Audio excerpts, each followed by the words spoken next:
Bienvenida o bienvenido a esta exploración en profundidad. Hoy vamos a meternos de lleno en unos documentos fascinantes del siglo IV. Son la correspondencia del Papa Inocencio I. Tenemos aquí unos extractos de un análisis que nos van a servir un poco de guía. La idea hoy es descubrir qué nos dicen estas cartas sobre cómo ejercía Roma su autoridad y cómo se definía la doctrina cristiana en una etapa muy temprana de la Iglesia, ¿sabes? Son como una foto histórica, una ventana a ese momento. Y aquí es donde la cosa se pone, yo creo, interesante de verdad, porque a menudo pensamos que la autoridad papal fuerte, centralizada, es algo más bien medieval, ¿no? Pero estas cartas, de principios del 400, ya muestran una influencia, una autoridad de Roma bastante llamativa. Venga, vamos a desgranar esto.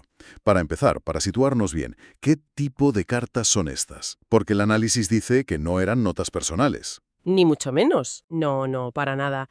Eran respuestas oficiales, con peso, digamos legal. Se enviaban como contestación a consultas de obispos. Y de sitios muy lejanos, ¿eh? Hispania, la Galia, África, incluso Oriente. Ah, o sea que le escribían desde todas partes. Exacto. Se las llama decretales. Y parece que esto seguía una práctica que ya había empezado otro papa, Ciricio, a finales del siglo IV.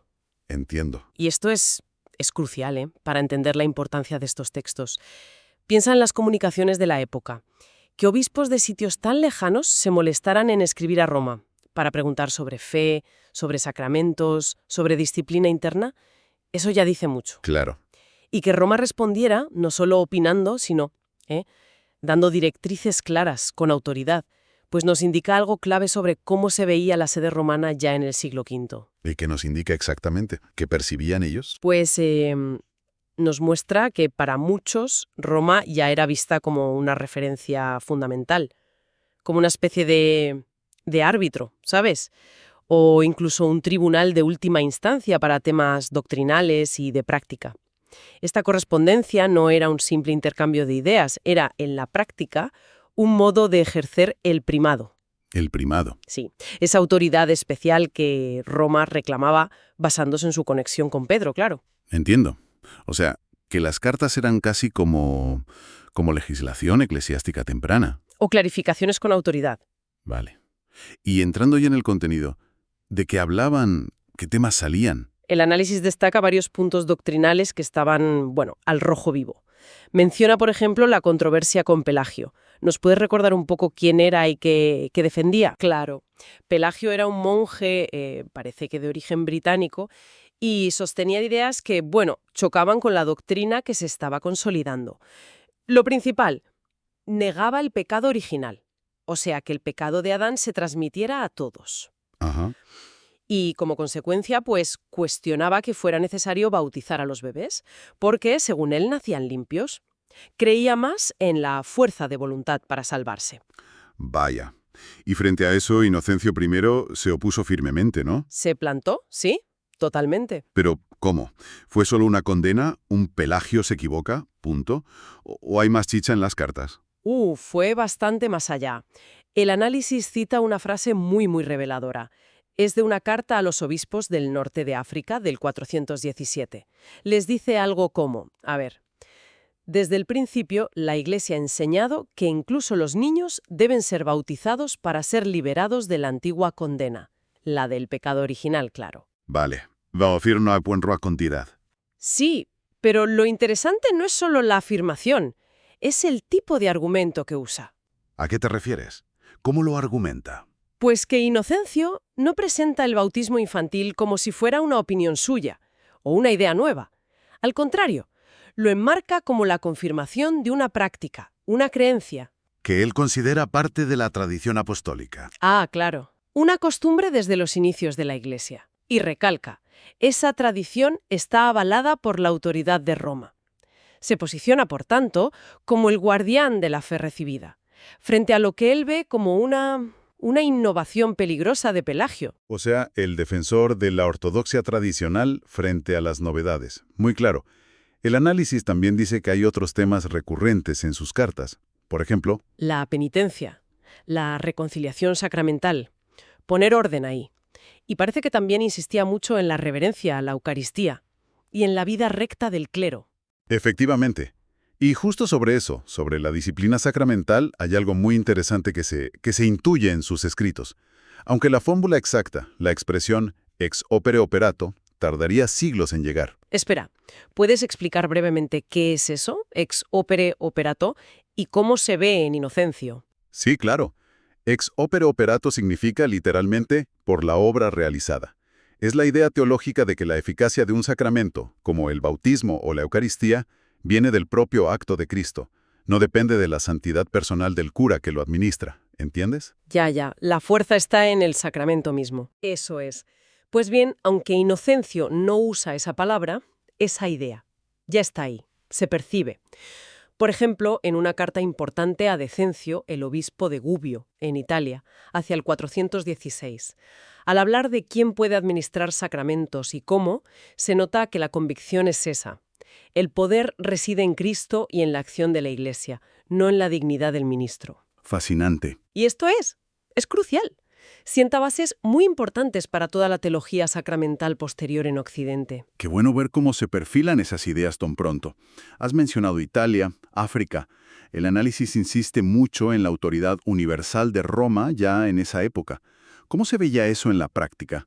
¿Hay ejemplos en las cartas que vayan más allá de la doctrina pura, que muestren esa vocación universal? Bueno, la propia geografía de la correspondencia ya es una prueba. Es bastante elocuente.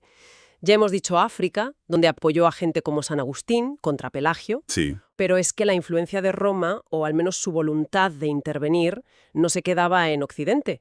Encontramos a Inocencio metiéndose en asuntos, bueno, de mucho peso en la Iglesia de Oriente. Ah, sí. Me suena algo del caso de San Juan Crisóstomo. Era patriarca de Constantinopla, ¿verdad? Una figura enorme. Exacto.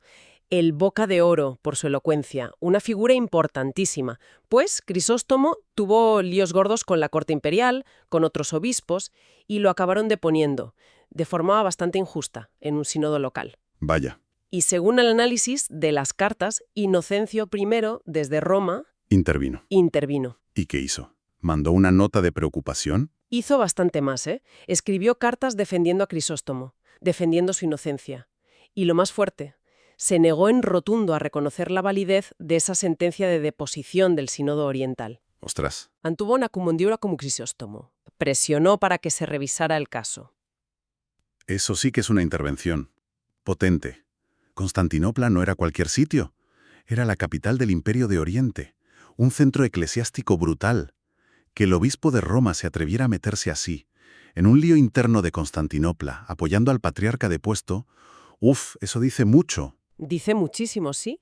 Muestra una conciencia muy clara por parte de Roma de tener, o al menos reclamar, una autoridad que iba más allá de las fronteras regionales. Actuaba o intentaba actuar como un referente último de justicia, de ortodoxia, incluso frente a decisiones de otros grandes centros, como Constantinopla. Refleja esa función de árbitro universal que Roma entendía como suya.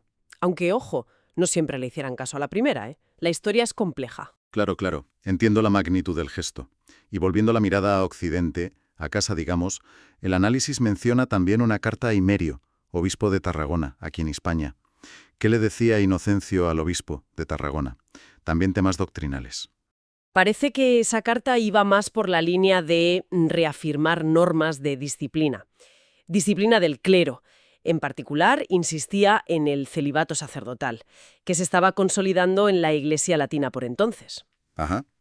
En eso, Inocencio seguía la línea de su predecesor, Ciricio, que ya había apretado bastante con ese tema unas décadas antes. Interesante. O sea que no solo las grandes cuestiones de fe, también la vida cotidiana, la moral del clero local, estaba en el radar de Roma. Sí, ese es otro ejemplo que refuerza la idea. Una supervisión amplia. La preocupación de Roma no se limitaba a las controversias doctrinales de alto nivel, se extendía a la organización concreta de la vida de la Iglesia, a la conducta del clero en las provincias. Consideraban que vigilar la disciplina, incluyendo normas como el celibato, que eran más propias de Occidente en ese momento, era parte de su responsabilidad general. Vale. Si intentamos juntar todas estas piezas, las respuestas a África sobre Pelagio, la intervención en Constantinopla por Crisóstomo, las directrices a Gubbio en Italia sobre liturgia y sacramentos, las normas de disciplina para Hispania, ¿qué ¿Qué imagen general sale? ¿Se ve un patrón? Pues sí, yo creo que sí. Si conectas todos estos ejemplos que el análisis nos presenta como bastante representativos de Inocencio I, emerge un patrón claro.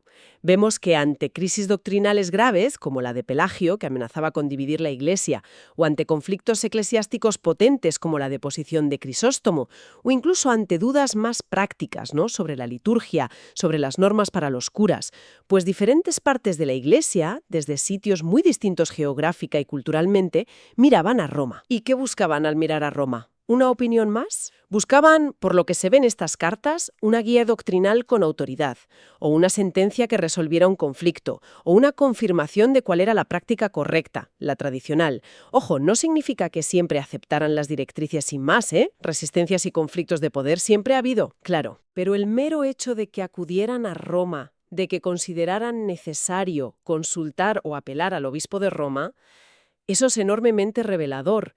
Dice mucho de la posición que ya tenía en la cabeza de la gente y en la estructura de la Iglesia del siglo V. Tiene todo el sentido. De hecho, el análisis que seguimos saca de aquí lo que llama una perspectiva apologética. Entiendo que apologética aquí significa que se usa como argumento para defender una idea, ¿no? Exacto. Una perspectiva apologética busca defender o justificar una creencia, una posición. En este caso, la tesis que se defiende usando estas cartas como prueba es que el primado de Roma, esa autoridad especial del obispo de Roma sobre toda la Iglesia, no es una invención de después, no es algo que surgiera, digamos, en la Edad Media, como a veces se dice. Ya. La idea es que estas cartas demuestran que ese primado ya era un hecho, reconocido y, sobre todo, ejercido, muy activamente, en pleno siglo V. ¿Y cómo atan eso a la figura de Pedro? ¿Cómo justifican esa conexión? Bueno, desde un punto de vista histórico puro, dejando al margen valoraciones teológicas posteriores, las cartas de Inocencio I son una prueba documental de esa práctica y de esa percepción en el siglo V.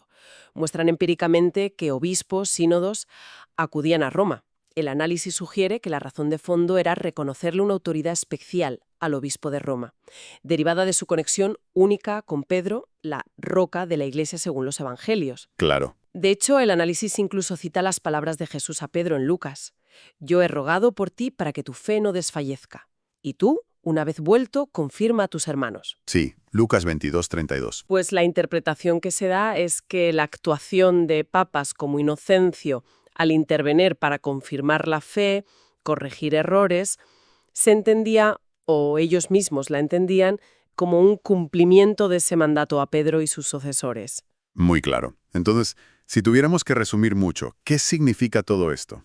¿Cuál sería el gran titular de la importancia de estas cartas? Yo diría que el gran titular es que son un testimonio histórico, de un valor incalculable.